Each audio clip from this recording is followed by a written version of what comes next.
अगर आप भी लेना चाहते हैं देश दुनिया की तमाम जानकारी तो आज ही सब्सक्राइब करें हमारे चैनल को। साथ ही नीचे दिए बेल आइकन को जरूर दबाएं ताकि हर अपडेट आप तक पहुंच सके। ये वीडियो उन लोगों के लिए है जो ये समझ रहे हैं कि नया कानून जो किसानों के लिए बनाया गया है उसका नुकसान सिर्फ किसान को होगा। जी नहीं, आप गलत हैं। अब मैं आपको समझा दूं, शायद आपको समझ में आ जाएगा। केवल एक सेक्शन बताता हूँ जिससे आपको पूरी कहानी समझ आ जाएगी। जो कॉन्ट्रैक्ट फार्मिंग है, उस कॉन्ट्रैक्ट फार्मिंग की धारा 3, उसमें जो एग्रीमेंट होगा किसान और व्यापारी के बीच में, मैं उसके बारे में बताता हूँ। आप समझ जाएंगे, उसके बाद कुछ बताने की जरूरत नहीं पड़ेगी। उस धारा 3 में लिखा है कि किसान और व्यापारी के बीच में एग्रीमेंट होगा। उसमें यह लिखा जाएगा, नंबर 1, किसान को अपनी जमीन पर कौन सी फसल उगानी होगी। नंबर 2, उस फसल का ग्रेड क्या होगा, स्टैंडर्ड क्या होगा और उसकी क्वालिटी क्या होगी। नंबर 3, उस फसल को उगाने के लिए जो बीज होगा, जो खाद होगा, जो कीटनाशक होंगे, जो मशीनरी होगी, जो तकनीक होगी, उसे वो व्यापारी जिसके साथ समझौता हो रहा है वो देगा।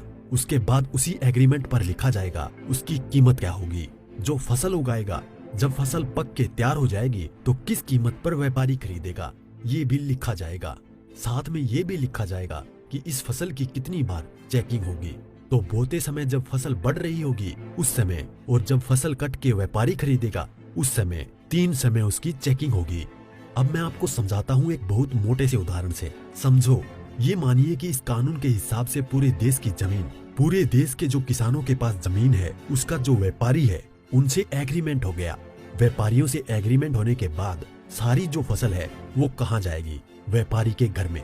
इसका मतलब ये हुआ कि सरकार के पास खरीदने के लिए एक दाना नहीं बचेगा।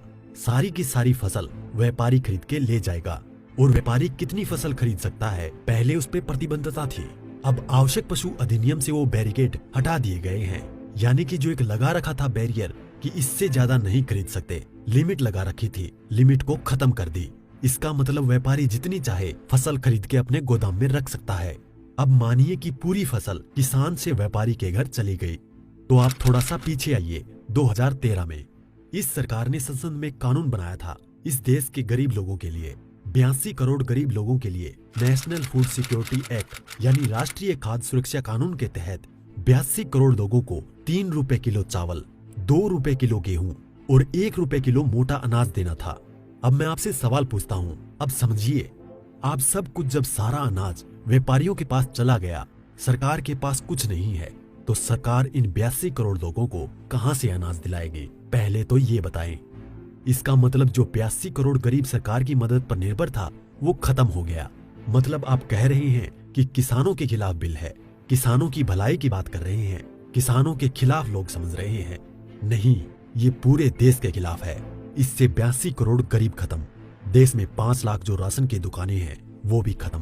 5 लाख राशन की दुकानों में कुछ रोजगार भी मिलता होगा, वो भी खत्म। अब इसके बाद आप आ जाइए कि जब किसान को सारी चीजें, जो खाद भी है, बीज भी है, कीटनाशक भी है, मशीनें भी हैं, तकनीक भी है, वो व्यापारी जिससे समझौता हुआ है वो ही देगा। तो जो व्यापारी ये काम करते हैं, कोई खाद बेचता है, कोई बीज बेचता है, कोई मशीन बेचता है, तो कोई कीटनाशक बेचता है, वो व्यापारी भी खत्म।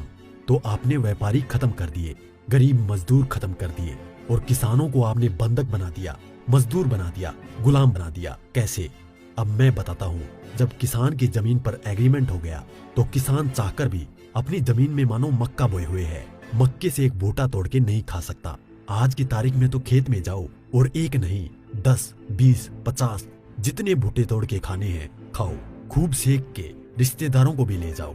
साथ में गन्ना अगर बो रखा है, एक गन्ना नहीं खा सकता। क्यों? क्योंकि व्यापारी से समझौता है। अगर एक गन्ना टूट लिया तो फिर उसके बाद व्यापारी से लड़ते रहो, आप एसडीएम के यहाँ, एडीएम के यहाँ। मतलब ये है कि अपनी ही जमीन पर किसान अपने लिए, अपने बच्चों के लिए अगर मन करता है, जो फसल किसानों ने उगाई है, किसानों की मेहनत है, उसमें से एक दाना नहीं ले सकता। ऐसे कानून का क्या करेगा किसान? और इस कानून ने व्यापारी खत्म कर दिया, इस कानून ने मजदूर खत्म कर दिया, और साथ में जो किसान है, किसान को इतनी भी मोहलत नहीं दी गई। आज की तारीख में तो किसान किसी भी जगह से दूर जाकर, यहाँ से ठीक नहीं मिला तो वहां से ले, वहां नहीं मिला तो वहां से ले, यहाँ से कम नहीं मिला तो यहाँ से ले। खाद और बीज अपनी मर्जी से ले सकता है। इसके बाद नहीं, इसके बाद तो व्यापारी ही देगा। इसका मतलब ये हुआ कि चंद व्यापारियों के हाथ में पूरा देश जाने वाला है। और जब व्यापारी के साथ में समझौता हो गया तो कोई भी बैंक किसान को लोन नहीं देगा। इसका मतलब ये हुआ कि अगर उसे पैसे चाहिए किससे लेगा? एक ही रास्ता बचा है, उस व्यापारी से। तो सरकार कहती है कि जमीन नहीं जाएगी, तो ऐसे जाएगी जमीन। और उसी व्यापारी से जब वो कर्जा लेगा, धीरे धीरे कर्जा बढ़ता चला जाएगा और कर्जा बढ़ता चला जाएगा, व्यापारी का ब्याज बढ़ता चला जाएगा। लिहाजा जो किसान है अपनी ही जमीन उस व्यापारी को बेचने पर मजबूर हो जाएगा। अब थोड़ा सा पीछे जाओ, आपको ले जाता हूँ 1947 से पहले। उस समय क्या था? इस देश में जो साहूकार होते थे वो ऐसे ही करते थे।